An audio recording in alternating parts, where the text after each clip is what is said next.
members here from the movie who, no, anyone travel up here? No. Let's bring them in. I know John's here. Jonathan, our amazing producer who made this movie possible.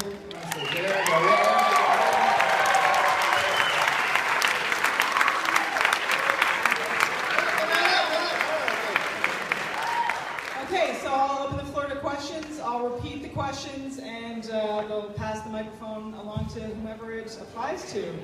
So do I have somewhere to start? I'll see if there's anyone in the balcony. Yep, right up there in the gray, I think. Mm-hmm.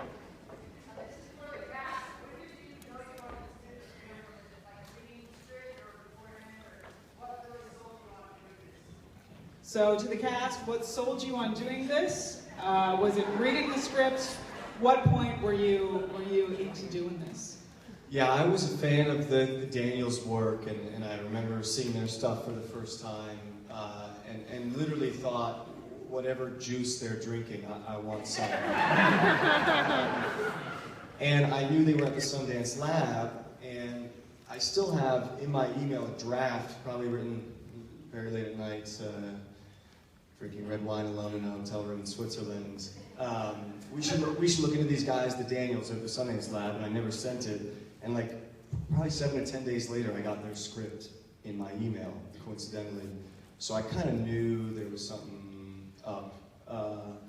And I think page 2, once the farting corpse just came out, I was in. I really didn't want anybody else doing that. And similarly for me, just on reading the script and just think, you read so much and you're always just looking for something that is truly original. And there is so little of that. And I read this and I was like, this is like nothing else. And similarly to Paul, like the challenge of playing a dead guy and the physical challenge of that and how that would be. I was a moment of like, I want to do that. I don't want to be watching someone else do that one day. Yes, they did an amazing job. Yeah, I mean, I just wanted to work with these people. I just wanted to be along for the ride. And as soon as I heard the Daniels were directing, Dana Radcliffe and Paul Dano were starring, I sort of didn't even need to read the script. But when I read it, and I met with them, and I heard the music, and all the elements started coming together, I just thought this was going to be the most incredible thing to be a part of. So I feel lucky. I feel very lucky.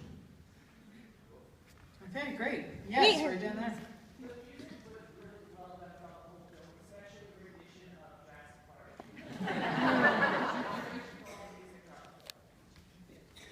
Props to the rendition of Jurassic Park. What was your inspiration for the music throughout the film?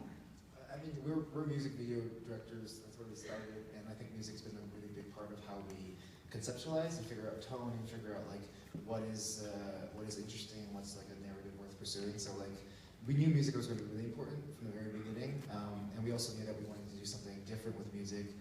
And the idea of a man stranded in the middle of nowhere, isolated on his own, having his thoughts swirling through his head, having the only voice he hears really his own voice for a while, just seemed really interesting.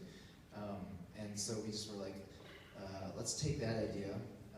The only problem is we both hate a cappella music, and so we were like, let's make sure it doesn't sound like college a cappella music. You can talk about the composer. Yeah, I'll take that. So, and the guys who did the score, Andy and Robert, are in a band called Manchester Orchestra. And we did a music video for them years ago and just loved them. So we kind of gave them a lot of freedom. They were super excited to be on board, to start sending us music. We had a lot of songs before we started shooting. And they killed it. They're pretty cool.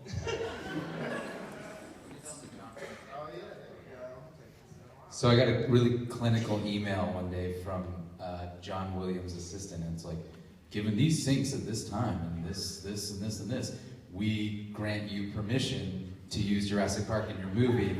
And I remember bringing Daniel Scheinert into my terribly bad hotel room in San Mateo SFO Airport Hotel where we were filming. And I start reading him the email, and I push play on the Jurassic Park theme song, and I just see him like processing it. And then we go over to Dan's room, and he wasn't responding, so we just put a speaker outside of his door. We start blasting the Jurassic Park theme song, and we're all like, yeah, we got Jurassic Park. So,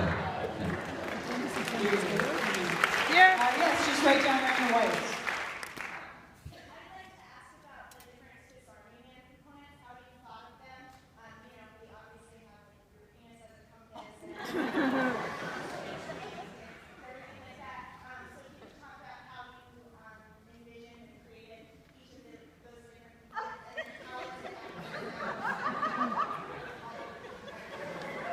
How was envisioning the process of the Swiss Army Man?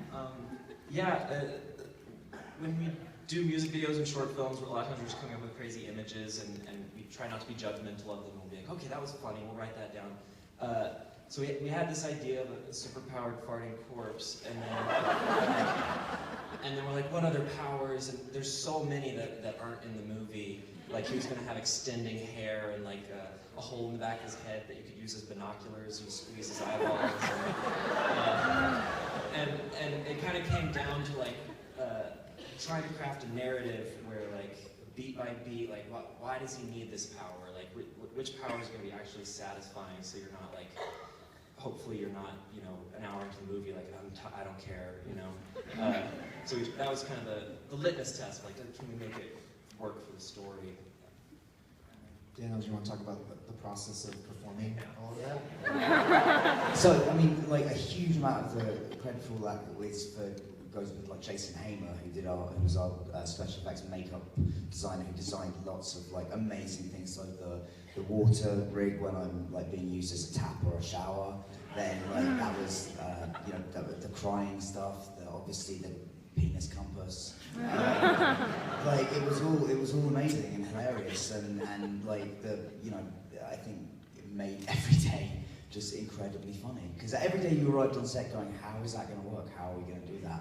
And every day we found solutions. There was also I did go through the process on this film of getting like a prosthetic done of my arse. Which is not like a dignified process, as you can imagine. But like, because at one point I think you guys had said that you had planned to like just make a body of me and put a motor in it that Paul could like actually ride, but that ended up not happening. But they did end up. But there is still like a prosthetic arse with like a tube in it for blasting air through some of the water. So it's like it was just always, it was an endless source of hilarity, but also like watching Jason make and create those things and everyone put them into action was really, really cool. Okay, we have time for 2 more questions, unfortunately. Yeah, Here. right at the front of the balcony. Me?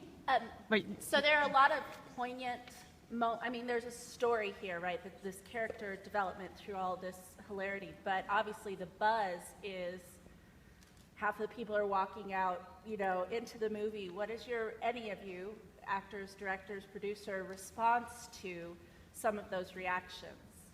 What is your response to the lie of people leaving in droves?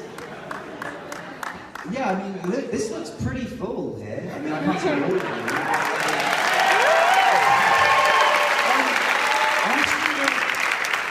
I think it is a genuinely very impressive thing to be able to do. You've just seen the movie, so this will make some sense to you, that farts in this film are not just used comedically, they obviously are, but they're also used as like an important part of the story, and actually like are featured in emotional moments. I feel like some people are super uncomfortable with that, and that in a way is what the film's about. It's about the fact that there is all this very human stuff, like, farting and masturbating, it's all very natural, that we're all sort of taught to be a little bit ashamed of, and if we found more acceptance with that, it would all, as Manny said at the end. So it's I don't know, I think it helped to prove the point of the film. I don't know, somebody else talk for a second.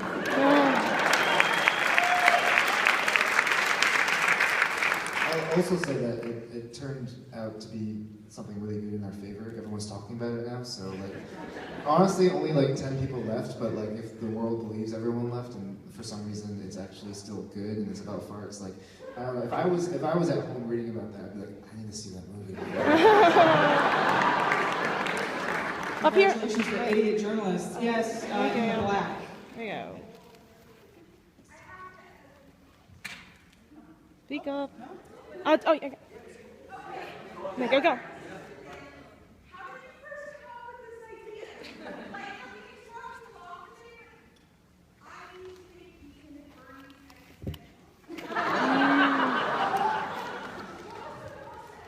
I mean, all of our ideas start off as like jokes. Like we pitch it, like an idea to someone, to each other, and we kind of in our back of our head we know we're never gonna have to make it because that's like. Because like these ideas are so terrible and like, it should not exist, so we're like, oh, let me pitch this idea to you. Wouldn't it be funny if we made that? And then we like sit on it for a moment. Wouldn't it be funny if we made that? It's kind of honestly, it's just us following that train of thought. We have no, we don't have like big elaborate schemes of like making. Like we didn't know what we were going to do with the movie. Like we didn't know it was going to be about shame, or about love, or we had no idea what the movie was going to be. It just kind of slowly unraveled before us. It was kind of a really fun process. Like, as confused as you guys were watching this film, that was what we were going through for the past like 3 years. And like even now, we still don't fully understand it. But I think that's what's exciting about it. It kind of grows, and I'm sure in a couple of days, you guys will still be thinking about it. In the same way that we like can't shake the idea, we can't shake these characters, and I'm excited to see what happens in your brains. You know, it's going to be really fun for you guys to wake up and be like, oh, I'm still thinking about farts.